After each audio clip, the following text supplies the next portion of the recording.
This is where cultivation excellence meets unfiltered insight. AROYA Office Hours, Special Edition. I'm Greg Dunaway, taking you through the innovations and ideas that are shaping our global industry. Powered by AROYA's revolutionary approach to data-driven growing, we're going to bring you the brightest minds behind today's biggest breakthroughs. From cutting-edge solutions to market strategy, stay ahead in this rapidly evolving landscape. Hey everybody, I am so stoked to have my buddy Jason Washington on with us today. Jason is a multifaceted global cannabis leader. Started out in Minnesota as a quarterback of all things, and now I believe is still Montana. You got me. So he's one of my buddies. He has literally stood up to the federal government. He's been featured at MJ BizCon. He has been an operator, a cultivator. I mean, there's pretty much nothing this guy hasn't done. We're going to talk about all of it today. So first off, Jason, thank you so much for the time. I know you're in a hotel room. Tell us what you're up to today. Yeah, man. Happy to be here with you guys. Appreciate the opportunity. I'm on the road. As we do. I think you're headed over to Europe. I'm jealous I'm not going to make this year's ICBC in Berlin. Germany is one of my favorite countries in the world. But I'm stateside. I'm on the East Coast, just visiting a client for the next 2 days, kind of helping their cultivation stand up and get them off the ground. Yeah, and I want to hear all about that, but I want people to really understand your story is one of my favorite stories in cannabis, and you and I are lucky we get to hear a lot of them. Take us back to Montana. Take us back to your days in college, what you thought you were going to do, and how you first took that step into cannabis. Yeah, I never thought that I would now be sitting here saying that I've been in cannabis for 14, going on 15 years. I transferred to the University of Montana. I played football growing up. I come from a big athletic family, and I was at a school in Ohio, and I'm behind a Heisman candidate, and I was a quarterback, and we were the same year. He was a redshirt sophomore. I was a true sophomore. And so obviously I wanted to play, and I transferred down to the University of Montana, ended up getting hurt in the fourth game of the year. And, we started out, we had a good year. We were 3-1 at that time. Our only loss was to the University of Oregon, who went on to win one of the BCS games, I think, that year, and ended up getting hurt. And from there, just a long road on rehab kind of took me through the ups and downs of a third-degree shoulder separation, and now my shoulder's completely rebuilt artificially, and it led me down my entrepreneurial path. My first kind of venture was 2005, 2006, back before the housing crisis, when you could buy real estate, stated income, stated asset. And so I bought 5 houses and rented all the rooms out to teammates. So I essentially had 15 doors, still as a scholarship athlete at the University of Montana. How old were you? I would have been 22 years old at that time. Yeah, 05, I was 22. Yeah. And, because, look, football players get a bad rap on rentals. And so for me, it was great just being in the locker room, being able to grab that rental money, because I knew when the scholarship checks came. So that was my first one in the real estate venture. And then from there, I started a chain of car audio and accessory shops. Ended up with 3 of those. A show, Pimp My Ride, was on TV at the time. So my biggest focus was, what could we bring to Montana that was popular in other places? And the car culture in California has been something that's kind of I've always been around, from uncles, and a lot of cars being, around our house. And so, I popped a chain of car audio, window tint, accessories, rims and tires, full customization shop, and ended up with 3 of them throughout the state. And that business was good for me. But, I realized I wouldn't obtain the goals that I really wanted to, and be able to, I made, fine money, for kind of a middle of the road, but I wanted more. And my actually one of my teammates that transferred into the University of Montana from Arizona State, he was my left tackle. He was actually also the reason I got hurt on a missed block. But he was my roommate and teammate and best friend at the time. He was getting involved in smoke shops, like smoke accessories and whatnot, and like hand pipes and things like that. And he said, we really need to look at this medical cannabis.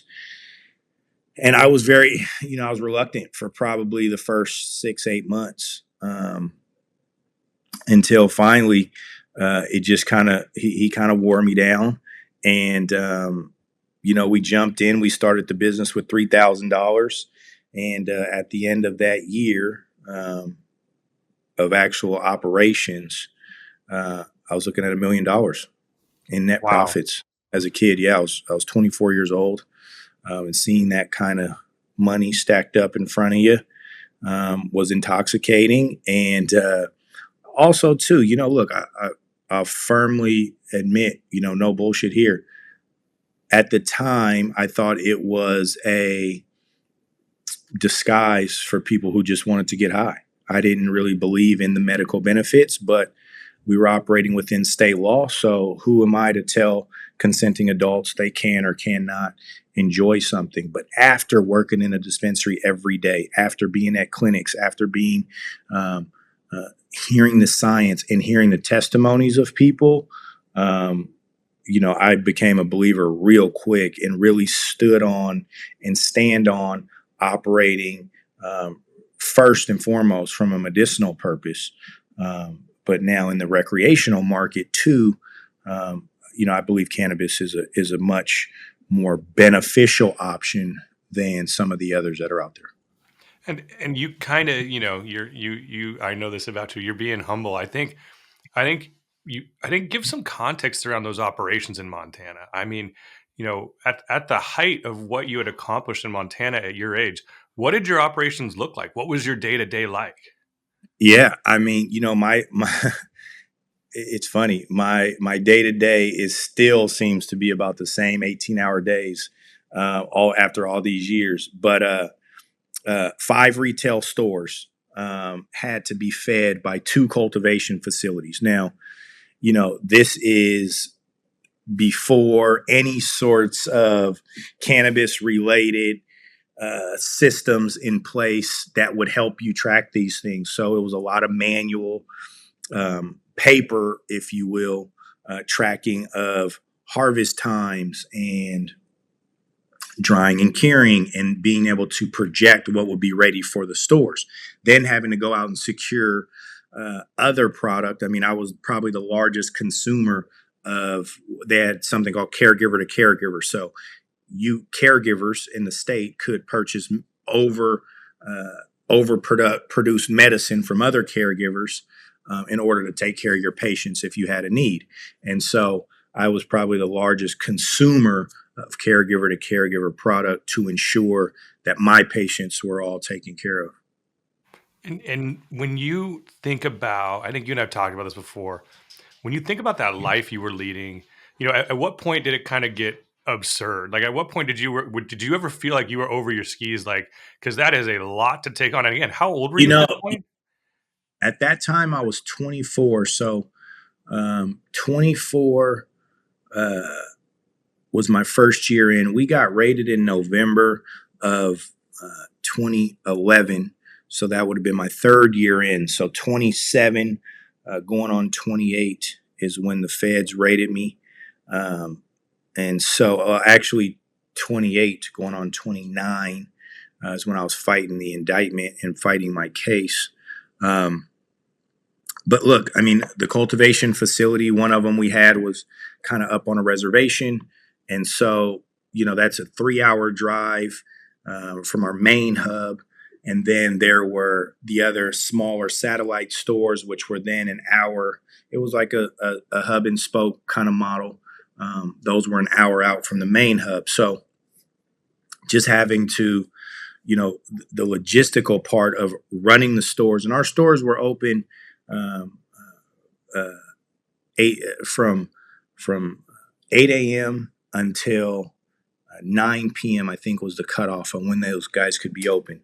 So operating the stores all day, receiving all the product back from the satellite stores so that in the morning those guys could go back out fully stocked up for their day, but then also making drives up to Cultivation in order to refill the retail stores out of not wanting to store product in the stores due to potential burglaries that could have happened. And we had 2 incidences of that.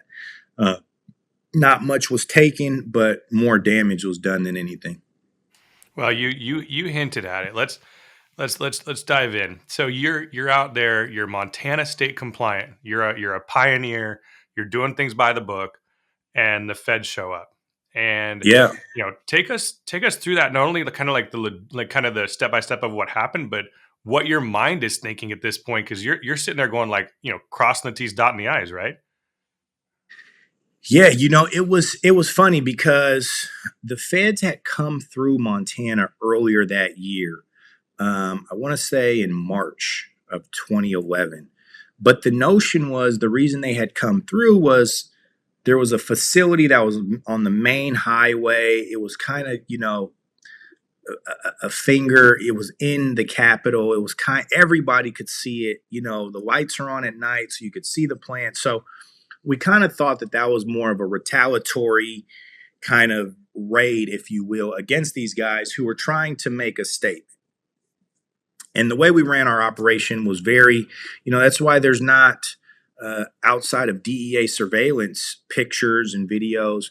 It's not like it is today. We're not on we were not on Instagram. We were not showing anything on Facebook. There were no pose pictures in facilities or any of that stuff, because back then we knew what the risk was, one, but we also,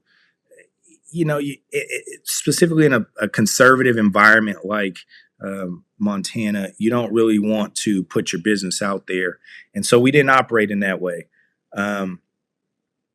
But when the feds came through the first time, we thought, hey, that was what kind of catapulted me to be the largest caregiver in the state. A lot of the patients from those other guys came over to us, and we were known for always being open, always having medicine, the reliability.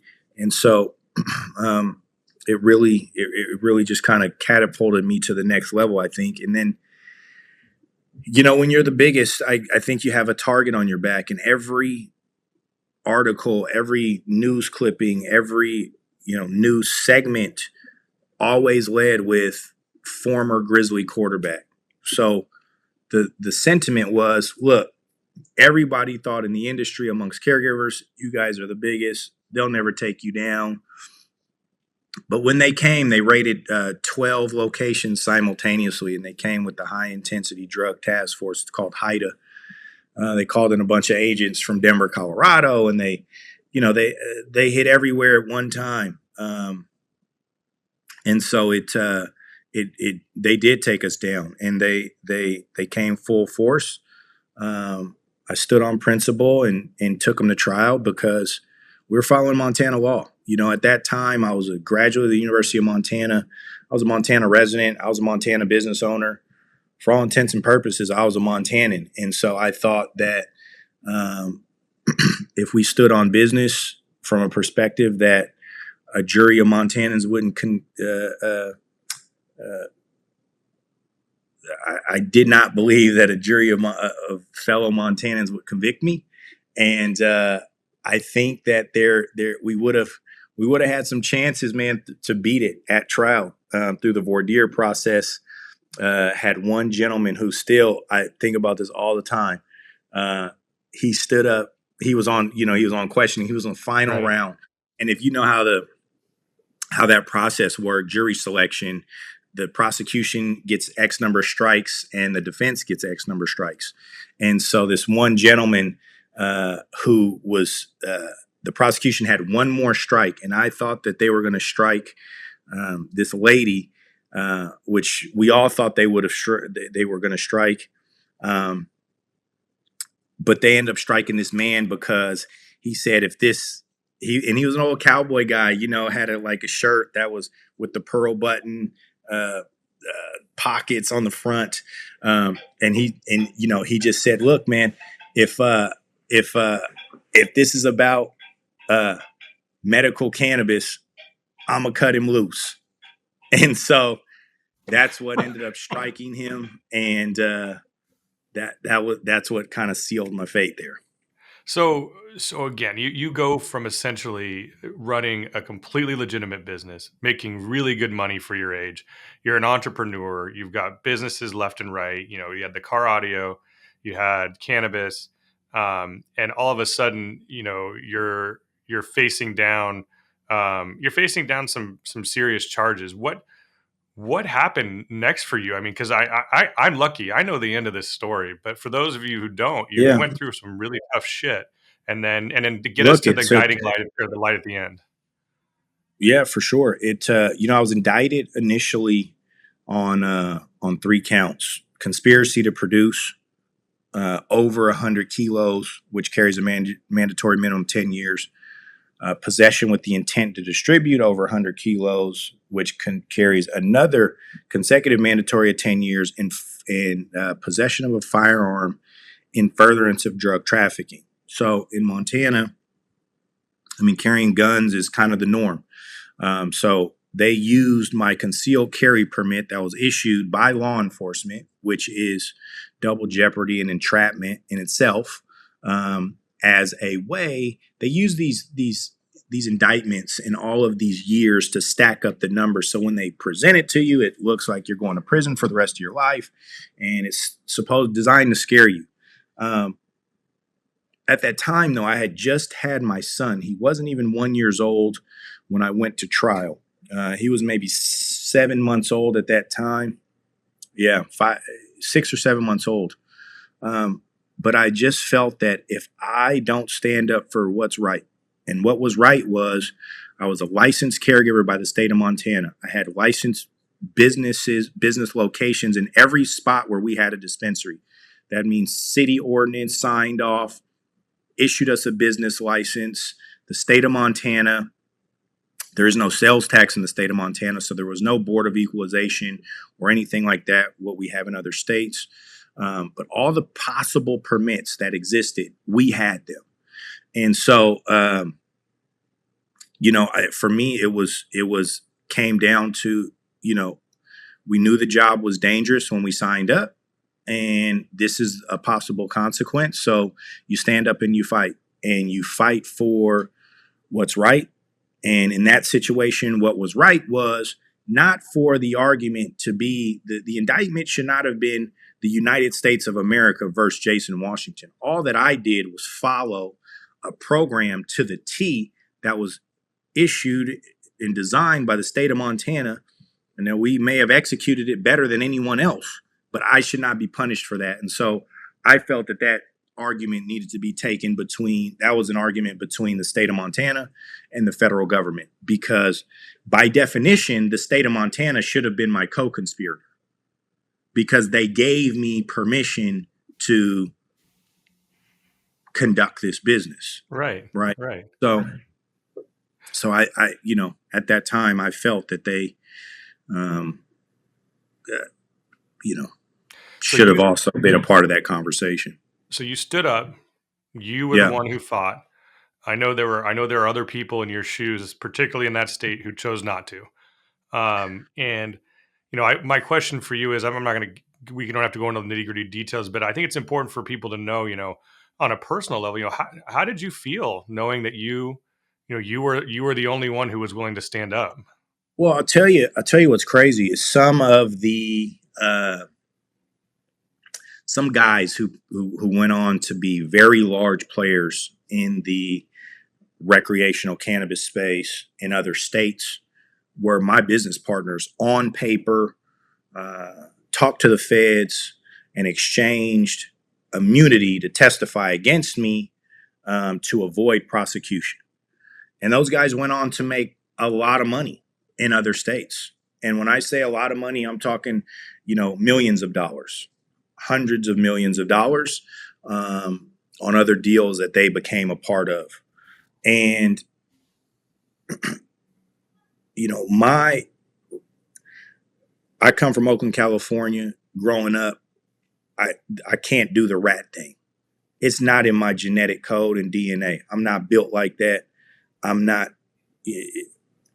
To me, these rats, man, these are guys are low self-esteem. They're guys that were never built for it, and they're guys that shouldn't have been involved from the beginning. So I can't. I just can't do what they chose to do. And I would never testify against my friends. I would have been sitting right there in jail with my friends, figuring out when we come home how we're going to rewrite remix the story and run it back and make money together. I would have never done what they did. And so, you know, there were 7 of us who were indicted on the case. There were 10 people involved. 2 of those people chose the immunity deals from the feds, and chose to testify against me and move on down in the Southwest U.S. And, you know, your viewers can figure out who those guys were and if they so choose. But all that stuff's a long time ago, man. And I'm not here to put people on blast in that way. No. But yeah, that's what happened, man. So 7 of us went to trial. We were able to get the case dismissed against my accountant. And then everybody else on my case ended up pleading out. They just didn't want to go all the way. Yeah, I took them all the way to the box, no doubt. And so we're going to get out, because your story out is incredible. But I do think it's important for viewers to understand what you thought was going to happen when they marched you away in handcuffs. How long did you think you were going away for? You know, it was funny. So on the day of the raids, they never took. They picked me up. I got the call that we were getting raided by my accountant. So I raced down to the bank, trying to clear out the contents of one of my safe deposit boxes, and that's where they ended up getting me, was at the bank. But they told me, "Look, you're not arrested. You're facing an indictment. The indictment will probably come down in 30 to 60 days, but we have search warrants for 12 of these locations. Now you have 2 choices. One, we either break all the doors down, or we'll follow you to each location and you unlock the door for us nicely, and we don't have to destroy your property." And so, look, that was the most gracious thing that they did, other than in the cultivation, they cut at the ballast where they cut the power to the building, and then where the ballast plugged into every outlet, they just cut that. So you had hanging cords coming out of the outlets, so you couldn't reuse those. And then they broke every the glass on every hood. They broke those too. So all the equipment was useless. They ripped all the plants out. Other than that, all they did was, you know, take all the computers, crack safes, do that whole kind of thing.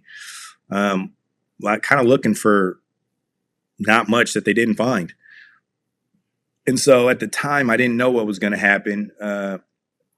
Through the process of pre-trial hearings, we kind of were getting some small victories in that. And so, you know, I thought we had a real chance to beat them at trial, to be honest with you. I didn't think I'd lose. I ended up beating him on the gun count, on that charge, but I lost on the 2 cannabis counts. We never denied those. We stood up and we said, "Hey, yeah, we operated under the pretense of, you know, the licenses from the state of Montana and 5 different municipalities with permits for business license." So I was okay with it. You know, I just kind of put it in God's hands, man, and said it's going to be what it's going to be. You know, I didn't worry about it too much. I knew that there was going to be light at the end of the tunnel somewhere. So, yeah. Let's get to it. So you go. Yeah, I'm not going to make you relive your days all good in prison. But I do. One of my favorite stories before we get to all your accomplishments now is, tell us about the day that you were released. That is one of my favorite stories. Man, you know, so Well, which day? Because you remember so they appealed my sentence to the Ninth Circuit. So just real quick to let you know. So I beat them on the gun counts, lost on the 2 marijuana counts. I was supposed to have 5-year mandatory minimums on the conspiracy and the possession. The judge in my case said, look, everything in your application for search warrant was not proven here at trial. But under federal law, I have to send you to prison for being found guilty on these counts. So I'm going to give you 1 year on each count instead of the 5-year mandatory minimums. So he downward departed on those.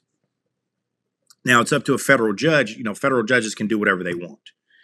The prosecution appealed me to the Ninth Circuit, and the Ninth Circuit said, look, by definition, the prosecution is correct, but we did not sit on the case. Therefore, we're going to give our recommendation of 10 years in prison, but we're going to send it back to the district judge in order for him to resentence you, which is also not usually what they do.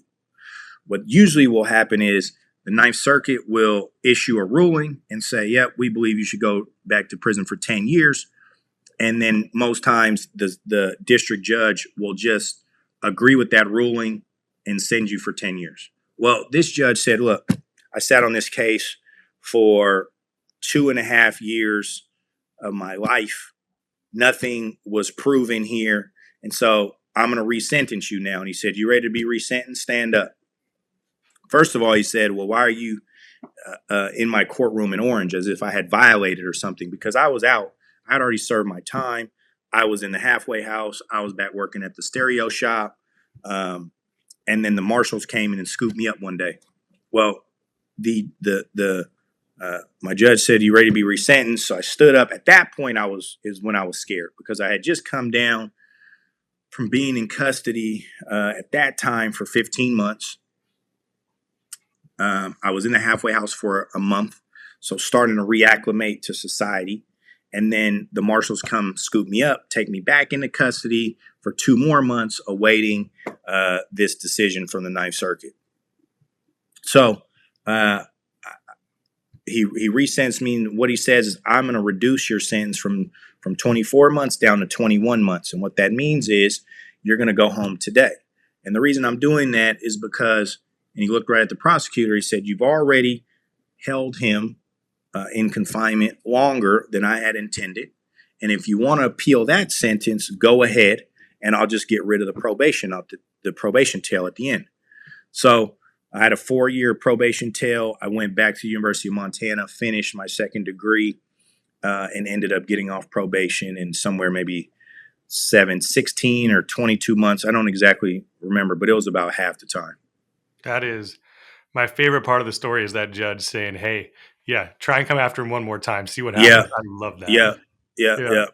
And look, he really wrote for me. I mean, the whole case was bullshit. It wouldn't have been brought in any other district, I don't believe. I mean, I don't know.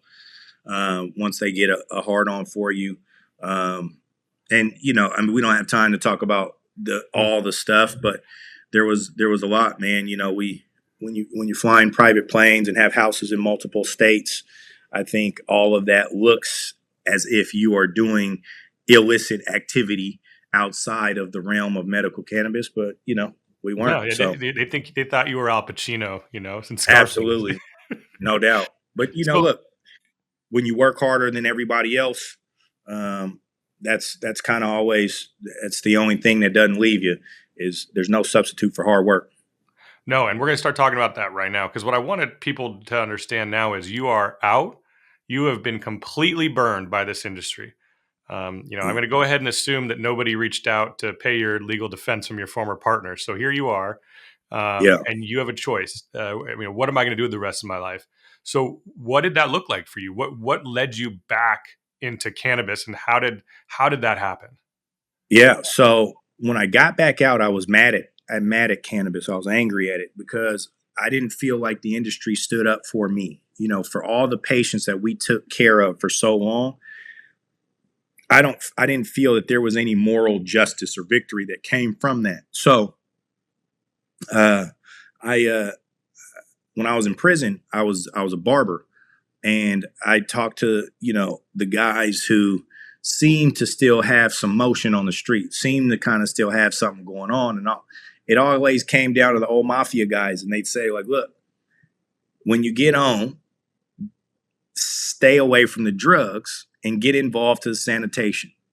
And so that always kind of stuck with me. And I started a business in California that assists waste management on moving dumpsters in and out multifamily and commercial high-rise buildings. And I started that in 2016 and still have it today. And they've been right. That's the trash needs to move every day, and it definitely does. And it's been something that you can go to sleep at night not having to worry about any doors being smashed in or waking up to frozen bank accounts. That's for sure. So the mafia guys get you to sanitation. I love that part too. And then now, how do you get dragged back into the plant? Yeah. So I got finally got back to California after I finished my second degree. I had the sanitation business running for about a year, and one of my best friends, man, still to this day, Matthew Morgan, hit me and he said, hey, man, he had left Montana and moved down to Arizona and started a big grow supply store and then a chain of dispensaries. He was the first Bloom in Arizona long time ago. And then he went on, left Bloom and went to do Reef dispensaries. And Reef was in Vegas and Arizona. And then he got an opportunity to leave Reef and co-found Ignite Cannabis Company alongside Dan Bilzerian. So I was in Oakland at that time. He was moving to LA.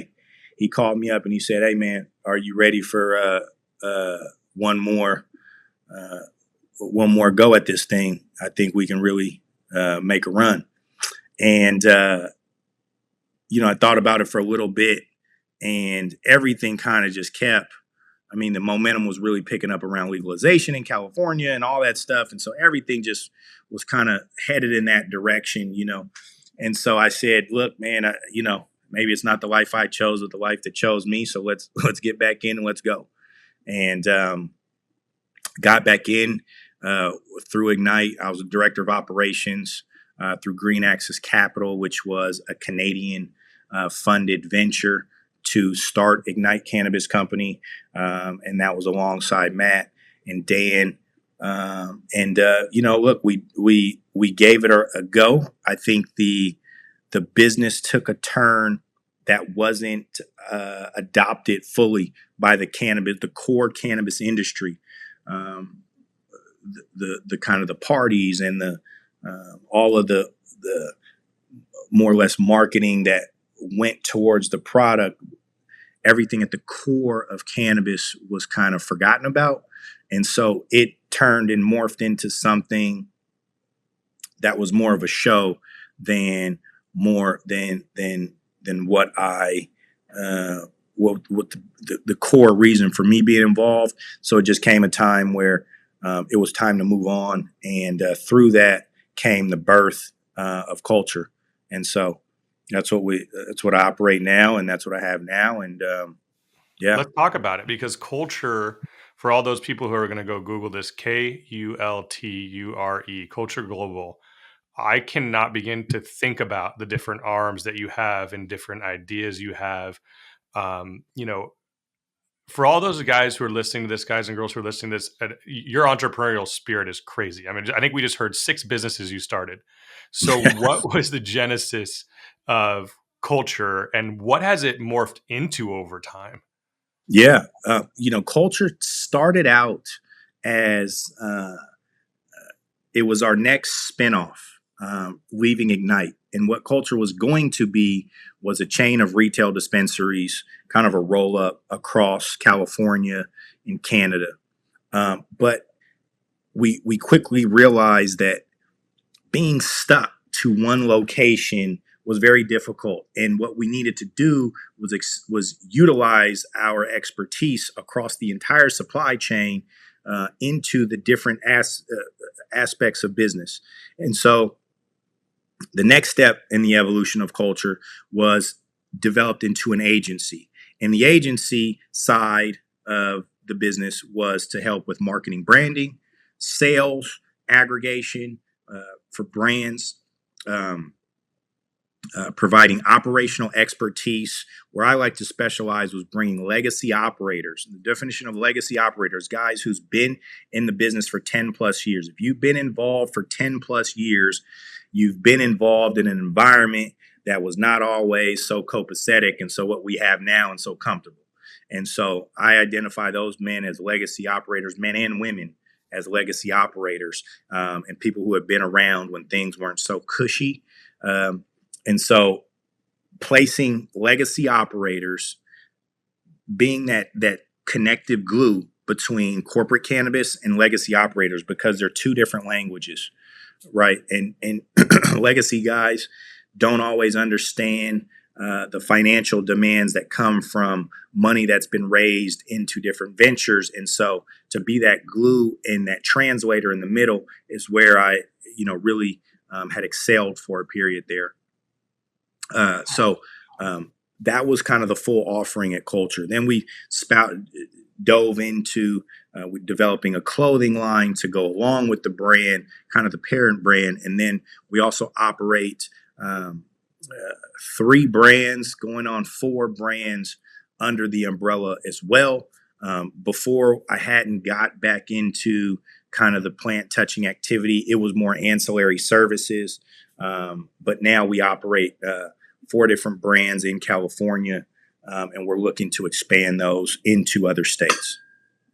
Yeah, so you're not busy at all, and I what I really want to do too is translate kind of the the high level lessons of your story, because one of the things that you and I laugh about is you've flown all over the world, you've done so much, you're doing all this stuff, and the other day I'm talking to you, and what are you doing? You and I are talking about going to on-sites. And I think one of the lessons of this industry that you uniquely can speak to is, I just talked to a kid from the University of Minnesota. He wants to get into this business. And I thought of you and I was like, God, I should have him talk to Jason.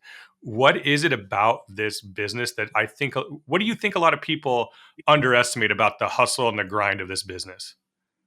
Look, I think a lot of people are enthralled and attracted to the green rush that used to be associated with this business. It's not that way so much anymore. If when we're getting $50 an eighth back then versus what we get now at $12.50 on the wholesale side, when you're talking about getting 6,000 a pound versus sub 2,000 a pound, there's a big difference in the net revenue that you can take home, if you will. And so this business is about perseverance. You've seen all the entrepreneurs jump in. Now all of a sudden we had all these cannabis entrepreneurs. They all jumped in and they've all jumped out, and they've transitioned into psychedelic mushrooms or what, I don't even know, the NAD, whatever the next, the next hot, green wave, right? Right. Whatever the next hot topic is, or whatever the perception of what's cool is, they've all transitioned into those fields. But for us, and for me particularly, like I said before, cannabis has just kind of chosen me, and it's not, I can't get out of it if I want to. Every time I try to get out of it, I get clawed back in somehow, and so it's I've kind of just accepted it. I think it's long days. You got to be willing to put in the time and not sit behind a computer and just act like you know what's going on if you've never touched a plant or if you've never been in a grow room and worked to understand the trials and the difficulty it is for those guys on that side to stand behind a counter bud tending. How can you relate the experience in order to be able to know the entire supply chain in order to deliver a product to a consumer that checks all the boxes? So, I pride myself on, people still ask me, I still I'll label jars. I do all the deliveries in California because I like to keep those relationships with buyers and bud tenders, and I like them to see me in the stores so they know it's not just this is me. Like, you dealing with me. I'm never too far away. I love that. I love that. And I know I'm coming up. I know you've got to go visit with clients. I wanted to close on, we're dealing with a lot, right? We're dealing with price compression, a market that really is changing day to day. I think you and I are talking the other day. Out here in Arizona, I'm seeing an independent grow go under, about once a month. So when you look at the landscape and you look at your success and what other people might be able to draw as conclusions or opportunities from not only what you've done but kind of where you're going, like where does your sense of optimism come from, Jason? Like, what are you looking forward to? What excites you right now about the market? Look, what excites me is all the guys falling out, because I think there was a lot of people in the way, people that never should have been in the industry in the first place, people who were in it for the wrong reasons, the greed, and all of those reasons are why so many have failed. And so for me, it makes, from an optimistic standpoint, I am excited for hard times because a lot of people aren't built for it. When you've sat in a federal prison cell every day for 18 months, I feel like I'm built for it. So, and longer than that, that is not just what the hard times on the road have been. So I'm excited for other people to move out the way. There's a lot of gatekeepers. There's a lot of people who are still in the way. And I'm excited for this industry to become more mainstream, for cannabis to reach more people, for it not to be so stigmatized still as it is today. And, just deliver the plant to a level that's again, free of all the negative connotations that have been unfairly placed on the plant itself and people who work in the industry. I love it, my friend. I love it. Well, I want to thank you. I know you're in North Carolina, right? North Carolina with clients today. Yes, sir. Today and tomorrow. I hope to get back west tomorrow night. That'll be nice. And I think I'm going to try to swing down Southwest area, stop by and see you guys if I can. Awesome. Well, hey, Jason, on behalf of me, the AROYA team, we so appreciate your time today. Your story is phenomenal. The lessons people can learn from it's phenomenal. And again, really appreciate your time, buddy. Yeah, man. Hey, thanks for having me, man. Everybody at AROYA G, Maple Creek, I appreciate the friendship, man, and you guys keep doing your thing, and the roads will meet somewhere along the way. All right, thanks, buddy. All right, man. Have a good one.